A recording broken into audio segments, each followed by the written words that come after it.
नमस्ते दोस्तों। आज सुनिए सत्य और करुणा की प्रतिमूर्ति।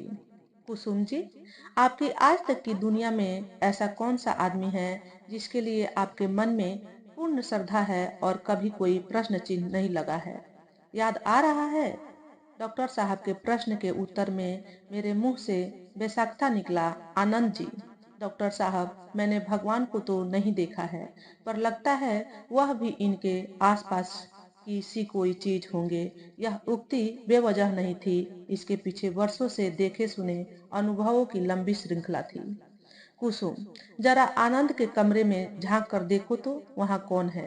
बाबूजी, आनंद भैया बैठे हैं और बिस्तर पर कोई बुजुर्ग सो रहे हैं। जानती हो वह कौन है? ना, जाकर आनंद से पूछो। बाबूजी, आनंद भैया ने कहा ड्राइवर जी हैं, तबीयत खराब है इसलिए कमरे में सुला रखा है। क्या वह तुम्हें राम सा उनका ड्राइवर लगा? ना, तो फिर कौन है? भैया झूठ तो बोल नहीं रहे हैं, है तो ड्राइवर ही।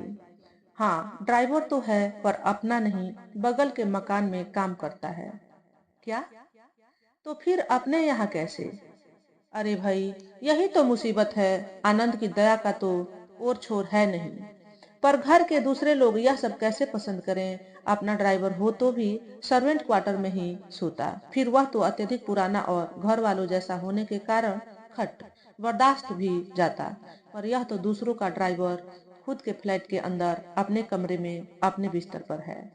कहकर बाबूजी चुप हो गए। उनका हृदय भी गांधीवादी था और वे एक बड़े समाज सुधारक भी थे। पर करुणा का ऐसा विस्तार जहाँ स्वयं और पर में कोई अंतर न रह जाए, क्या कभी भी व्यवहारिक कसौटी पर खरा उतरता है?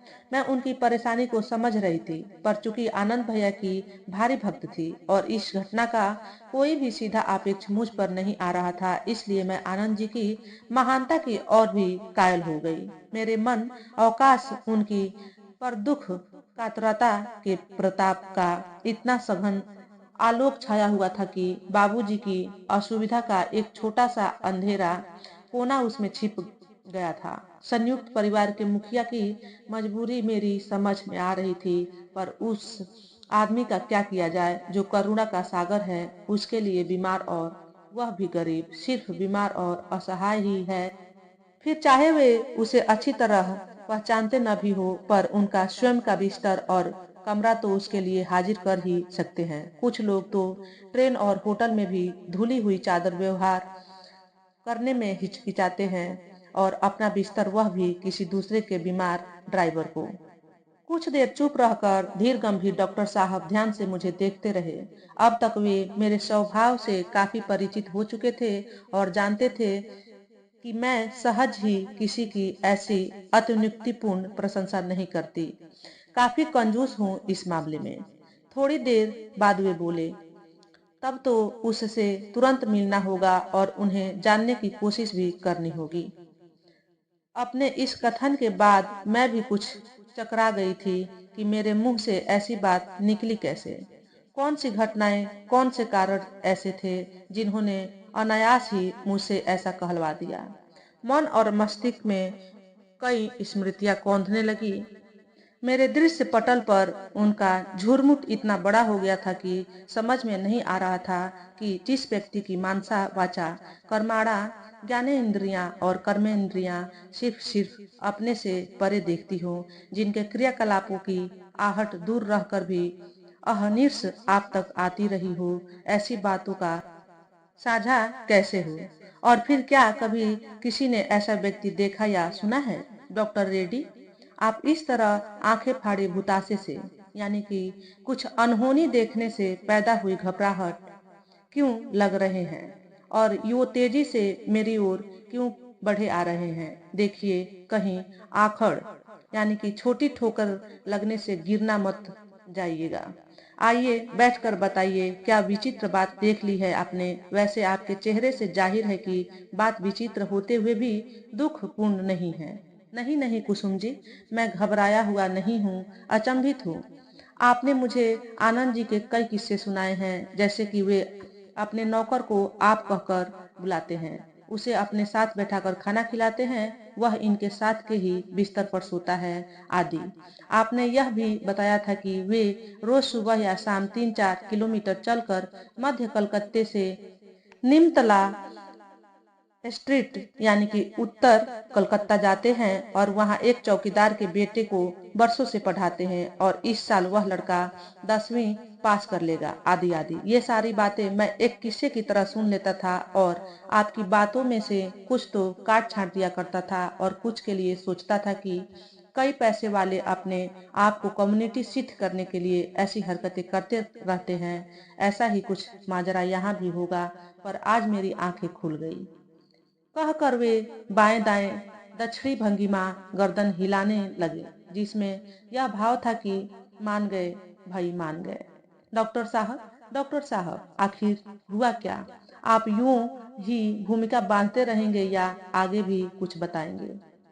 कुसुम जी, आज मैं हावड़ा स्टेशन की ओर टैक्सी से जा रहा था। टूटी फूटी ट्राम लाइन के उबड़ खाबड़ पत्थर इधर उधर फैले होने के कारण रास्ता भयंकर जाम हो गया था।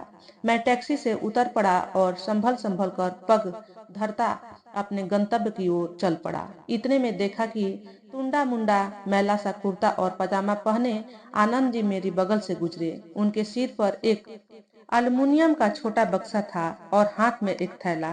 वे गिरने की परवाह किए बिना तेजी से आगे बढ़े जा रहे थे। मुझे लगा धत, मुझे वहम हुआ होगा वे भला इस तरह स्टेशन की ओर क्यों भागेंगे। फिर उनकी पीठ को देखा और मुझसे रहा नहीं गया और मैं तेजी से उस भले मानस की ओर बढ़ा, इस तैयारी के साथ कि 99% आनंद जी नहीं है। अतः उस आदमी की डांट तो मुझे खानी ही पड़ेगी। पर संदेह का बीज तो आप जानती ही हैं कैसा होता है। जब मैंने आगे बढ़कर उनके कंधे पर हाथ धरा तो वह मूर्ति वहीं स्थिर हो गई और मैं घूमकर उनके सामने आया और यह देखकर दंग रह गया कि हमारा चपरासी एकदम साफ शफाफ करारे कपड़े पहने हाथ में छाता झुलाए उनकी बगल में फनाफन रईस सा खड़ा है और आनंद जी उसका सामान अपने सिर पर धरे उसे स्टेशन पहुंचाने आए हैं। मेरी आंखों में घुड़की का भाव देखकर चपरासी स्वतः ही मुझे सफाई देने लगा। हम क्या करें? बाबू को बहुत समझाएं पर ये माने नहीं। कहने लगे नहीं, हम चलेंगे और हमारा बोझ भी ढोते रहे। यह कहकर कि अब तो देश में तुम्हें काम ही काम रहेगा और साथ ही इसलिए भी कि कहीं हमारे कपड़े गंदे न हो जाएं। आनंद जी ने बीच में ही बाधा देकर कहा। यह बेचारा तो बहुत संकोच कर रहा था, पर डॉक्टर साहब आप तो बुजुर्ग हैं और आप जानते हैं कि घर का बच्चा यदि बाहर जाए तो घर के बड़े तो उन्हें पहुंचाने जाते ही हैं। आप ही समझाइए इसे। हम दोनों के बीच 1 मिनट का मौन छा गया, मानो हम इस कल्पनीय घटना को आत्मसात करने का प्रयास कर रहे हो। थोड़ी देर बाद डॉक्टर साहब ने बात का समापन यूं किया। कुसुम जी, यह बात उन्होंने इतनी सहजता से कही मानो जीवन के मूलभूत सत्य को मात्र दोहरा रहे हूँ। मैं आज तक आपसे जो सुना था उसमें काट छाट तो दूर, अब तो मुझे लगता है कि आपने मुझे बहुत कम बताया है। इस बात की रोशनी में मुझे भी एक ऐसी ही घटना याद आ गई जो मैंने उन्हें बताई। डॉक्टर साहब, मैं भी इसे सहजता से स्वीकार नहीं करती थी, लेकिन जब हम कोर्स बना रहे थे तो मेरे यहाँ एक 13-14 वर्ष का अनाथ लड़का काम करता था। वह हम लोगों को मुढ़ी चाय देने के लिए लाइब्रेरी आया करता था। कोर्स बनाने में कई साल लगे और एक दिन जब वह आकर कुछ बोला तो आनंद जी अपनी कलम वहीं छोड़कर तेजी से उठे और उसे छाती से चिपका कर बोले, अरे नरसिंह, तुम्हारी आवाज फट गई है बेटा, तुम बड़े हो गए हो। फिर वे उसके गलबहियां डाले हुए उसे पास की दुकान पर मिठाई खिलाने चले गए। मैं शर्म से जमीन में गड़ी जा रही थी और भुनभुना रही थी कि वह बच्चा दिन रात मेरे पास रहता है, पर मुझे तो अपने स्वार्थ के सिवाय और कुछ सूझता ही नहीं है। मेरे अस्पष्ट से उद्गार सुनकर पास बैठी निशा बोल पड़ी। आनंद जी ने जब यह कहा कि कल उनका नौकर घर जा रहा था तो उसका सामान देखकर लगा कि उनके पास तो उससे बहुत ज्यादा सामान है। उनकी यह बात सुनकर मेरी भी गर्दन शर्म से झुक गई थी।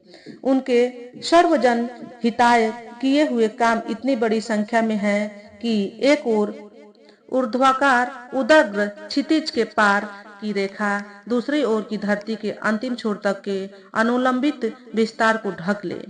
सत्य और करुणा की प्रतिमूर्ति आनंद जी ऐसा पारस पत्थर है कि उन्हें जो भी छू लेता है सोना बन जाता है।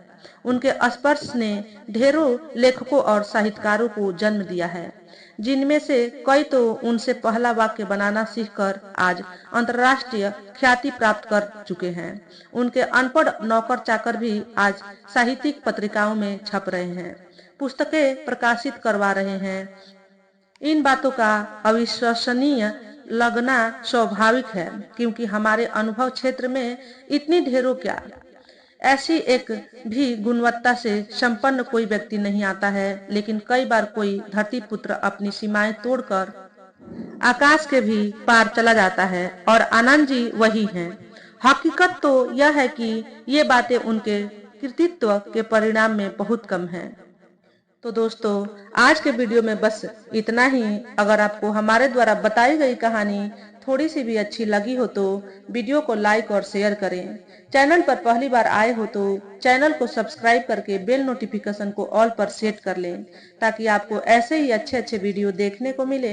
हमेशा खुश रहें, हमेशा स्वस्थ रहें। वीडियो देखने के लिए आपका बहुत बहुत धन्यवाद।